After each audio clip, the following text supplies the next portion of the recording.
O apagão recente, que afetou quase todo o país, trouxe ao debate a geração de energia elétrica no Brasil. Declarações sobre a necessidade de investigação das causas e sobre a eficiência do serviço logo apareceram nas notícias. A importância da diversificação das fontes de energia é assunto defendido aqui na Assembleia. E o governo federal já anunciou recursos para o setor no Programa de Aceleração do Crescimento. Nossa conversa de hoje é sobre uma área estratégica no país que atinge diretamente a vida do cidadão. Eu sou Cláudia Gabriel e este é o Assembleia em Destaque, programa que mostra o impacto na sua vida dos assuntos discutidos aqui no Parlamento Mineiro.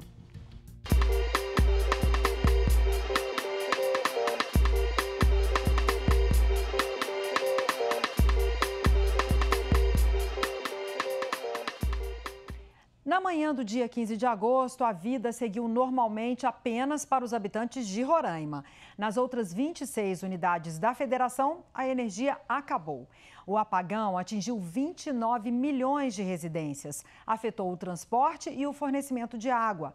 Uma sobrecarga numa linha de transmissão no Ceará teria provocado o blackout. Demorou mais de 6 horas para a situação ser normalizada.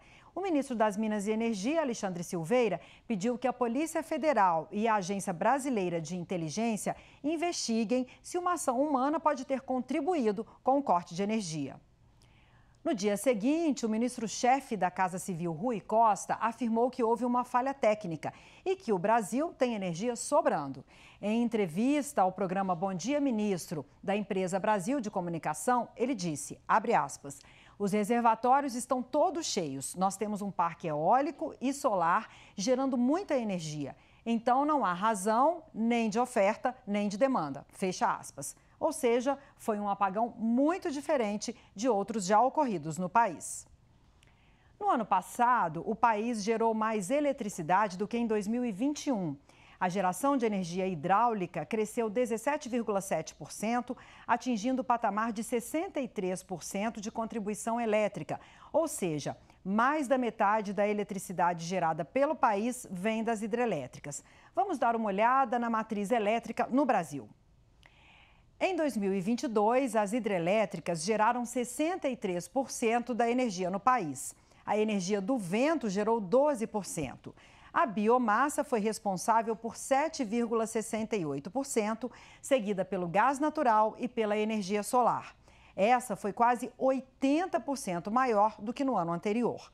A energia nuclear, a de carvão vegetal, de derivados de petróleo e outras fontes, compõe a matriz elétrica brasileira, uma das mais limpas do mundo.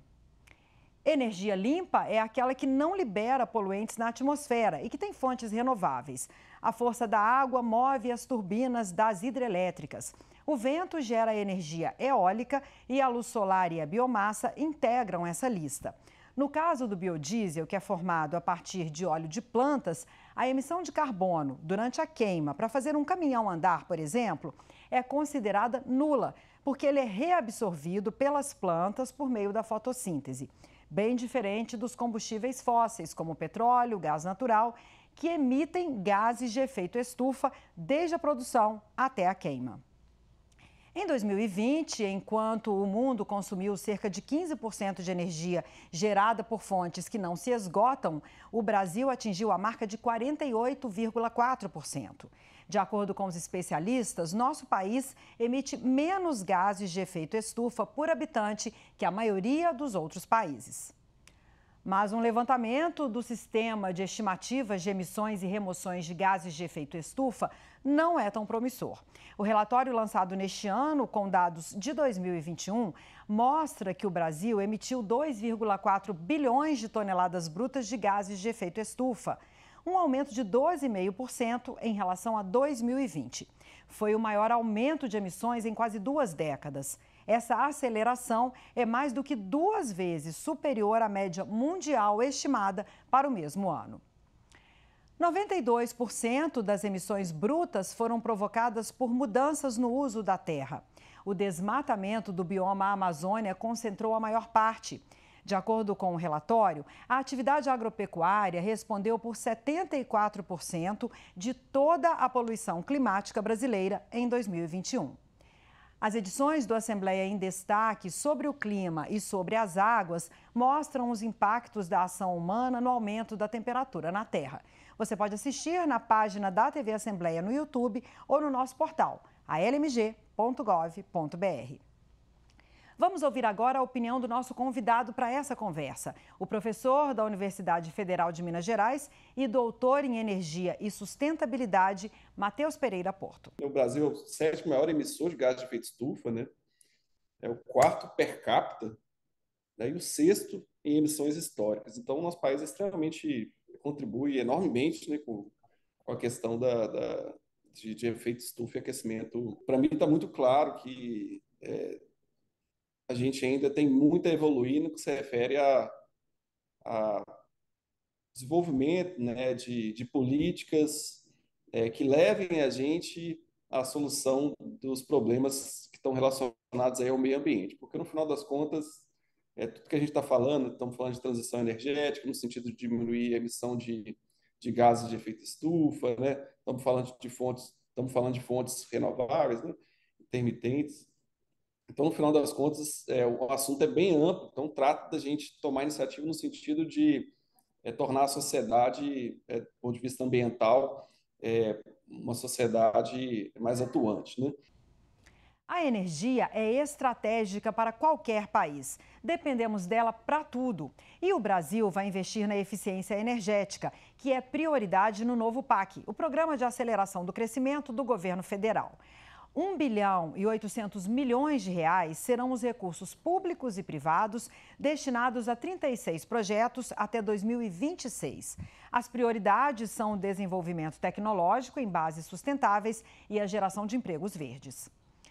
E o Ministério de Minas e Energia vai investir mais de 540 bilhões de reais em geração de energia, luz para todos, transmissão de energia, eficiência energética, petróleo e gás, pesquisa mineral e combustível de baixo carbono.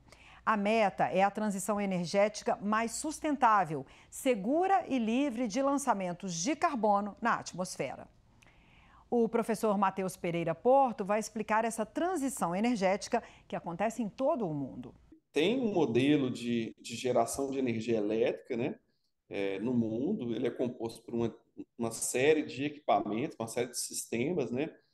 Alguns sistemas de geração de energia elétrica, eles têm características específicas, né? Uns equipamentos, eles são equipamentos convencionais, que são utilizados há muitos anos, né? Que são sistemas de geração de energia elétrica que a gente conhece, né? E existem novos sistemas de geração de energia elétrica, né? Grande parte deles sistemas que são tidos como de energia renovável, né? A gente estava muito bem preparado para acomodar a energia fotovoltaica e eólica até o ponto que a gente chegou. Mas eu acho que a gente deixou muito de lado essa questão, né? É importante agora a gente começar a falar novamente sobre planejamento estratégico e incentivo para desenvolvimento de soluções que vão mitigar o problema da intermitência, né? Sistemas de armazenamento de energia elétrica, soluções né, para mitigar o problema de flutuação de tensão da rede, né? E também a questão de previsão de geração, né? Que é uma coisa que eu acho que a gente ficou um pouco a desejar com o passar do tempo, né? A previsão da geração de energia elétrica ela é muito importante. A gente demorou muitos anos para começar a querer estudar isso no Brasil, né? E agora é uma coisa que virou emergencial, né? O investimento em armazenamento de energia elétrica, em previsão do tempo, né? Previsão de energia, né? Soluções para mitigar a flutuação são problemas que se tornaram agora emergenciais. Aqui em Minas, o sol deu ao estado o primeiro lugar na geração de energia fotovoltaica no país, de acordo com a Agência Nacional de Energia Elétrica. Isso é resultado de várias iniciativas nessa fonte de energia limpa. Quem tem uma fábrica de energia usa a quantidade necessária para suas atividades e entrega a produção excedente para a CEMIG distribuir. Em troca, recebe créditos para serem usados posteriormente. Atualmente, há módulos fotovoltaicos em todos os 853 municípios mineiros. Em Janaúba, no norte do estado, foi inaugurado em julho o maior complexo de energia solar do Brasil. O empreendimento de uma empresa canadense vai gerar energia suficiente para abastecer ao mesmo tempo cidades do porte de Manaus e de Curitiba. Durante 4 anos, a Assembleia de Minas teve um grupo parlamentar dedicado a estudar e a debater a produção e o consumo de energia de fontes renováveis. Essa comissão extraordinária funcionou entre 2019 e o fim do ano passado. Os deputados discutiram medidas para impulsionar esse setor em Minas. Entre elas, a necessidade de incentivo fiscal, a expansão da geração de energia distribuída pelas unidades fotovoltaicas e a demanda por investimentos na infraestrutura de distribuição, principalmente nas regiões norte e nordeste de Minas. Nos debates mais recentes, apareceu o potencial do hidrogênio verde, uma alternativa para reduzir as emissões de gases poluentes e gerar energia. Para impulsionar as fontes de energia renováveis em Minas, os deputados precisavam da atuação da Companhia Energética no tema, a CEMIG. A empresa anunciou um plano de investimentos com previsão de aplicação de 22,5 bilhões de reais até 2025, com ênfase nas concessões de distribuição, transmissão e geração por meio de fontes renováveis. A CEMIG ainda tem a meta de universalização do fornecimento de energia elétrica, mesmo sem o suporte de um programa federal, além de uma área de pesquisa e desenvolvimento tecnológico em energia elétrica e projetos de eficiência energética, com destaque para atuação em hospitais, entidades filantrópicas, escolas, comunidades de baixa renda e instalações do poder público. Os programas de incentivos públicos em energia estão transformando o cenário no país e aqui no estado. Mas no horizonte há uma possibilidade de privatização da CEMIG. Essa possível venda mudaria essa tendência ou melhoraria a transição energética no estado. De novo, o professor Matheus Pereira Porto. Vamos ouvir. O papel que a gente tem que cumprir nesse momento é de analisar o cenário que a gente está, né? Porque é um cenário muito específico que o Brasil passa hoje e o que a gente pode fazer em termos políticos, né, para que essa geração renovável ela se dê de forma bem sucedida, né? Então nós estamos falando às vezes de incentivos na área de armazenamento de energia, tem a questão do hidrogênio que está chegando, mas se fala de custo elevado, mas poxa, mas qual que é o custo que a gente vai ter, né? Qual que é o custo que a gente teria de passar por uma pandemia sem as usinas hidrelétricas, por exemplo? Esse custo acho que tem que ser colocado em pauta, né? Qual que é o custo que a gente vai ter, né, a partir do momento que a gente vai conseguir dar valor para essa questão da riqueza ambiental que a gente tem no país, né? Então, essas coisas têm que ser colocadas na conta, porque senão a gente vai resolvendo um problema de cada vez, mas na verdade os problemas estão combinados, estão interligados. Vamos resolver o problema da energia fotovoltaica e vamos esquecer da questão ambiental. Eu acho que não é por aí, né? E tem como a gente equalizar fazer uma equação que consiga, ao mesmo tempo, a gente trazer tecnologias que são ditas, né, de custo elevado, mas que podem trazer segurança energética para o país, porque o fato é que a segurança energética ela vai se dar à medida que a gente estiver investindo numa diversidade de fontes, né? Não vamos colocar todos os ovos ali na mesma, né? Temos que pensar um pouco ali no que a gente vai fazer em termos de diversidade e também em termos de investimento para que o que é dito hoje que é de alto custo, né? O armazenamento de energia elétrica não é alto custo, eu não vou investir em soluções desse tipo, né? E colocar também na equação a questão ambiental, porque pode ser um retorno financeiro, que a gente não está enxergando agora, que viabilize a inserção desse tipo de fonte para o nosso estado, para o nosso país. Neste mês de agosto, a Comissão de Minas e Energia recebeu o presidente dos sindicatos da indústria do álcool e açúcar, que traçou perspectivas e desafios para o setor. A busca mundial por combustíveis mais limpos é uma oportunidade de crescimento para um setor importante da economia mineira, o sucro alcooleiro. No encontro, o destaque para o fato de que Minas é o terceiro maior produtor de cana-de-açúcar do Brasil. São 36 usinas, 22 na região do Triângulo Mineiro. Os canaviais estão em mais de 100 cidades. Na safra 2022-2023, 68 milhões de toneladas. 51% para a produção de etanol e 49% para açúcar. O estado ganhou fama pela qualidade dos produtos derivados da cana. Com tecnologia e dentro de padrões reconhecidos internacionalmente, as usinas mineiras têm sido premiadas. 85% dos carros que rodam no país são flex, podem usar gasolina ou álcool. Além disso, em Minas, o valor do ICMS cobrado pelo etanol é o mais baixo do Brasil, 11,63%. Isso torna o estado um grande consumidor. A ideia agora é incentivar ainda mais que as pessoas escolham o álcool na hora de abastecer.